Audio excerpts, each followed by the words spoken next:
लीजिए दोस्तों, बीजेपी और जेडीयू के बाद चिराग पासवान ने भी अपने उम्मीदवारों की लिस्ट जारी कर दी है। 14 पहली सूची में 14 प्रत्याशियों के नाम का चिराग की पार्टी यानी रामविलास वाला जो दल है, जो गुट है, लोजपा और उसने 14 प्रत्याशियों के नाम का ऐलान कर दिया है।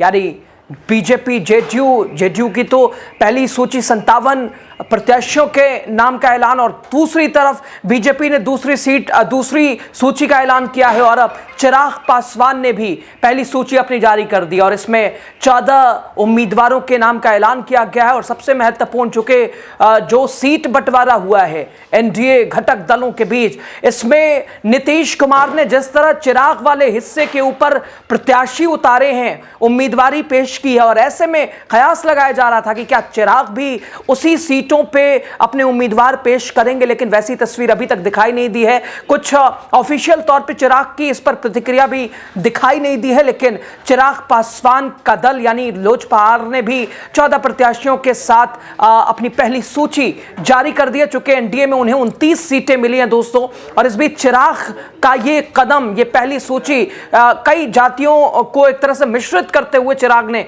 ये रणनीति बनाई है। और सबसे महत्वपूर्ण चिराग के लिए ये रहा है कि यानी पिछले बार की भांति 135 सीटों वाले उम्मीदवार, 135 सीटों पे लड़ने वाला दल इस बार महज 29 पे ही लड़ रहा है।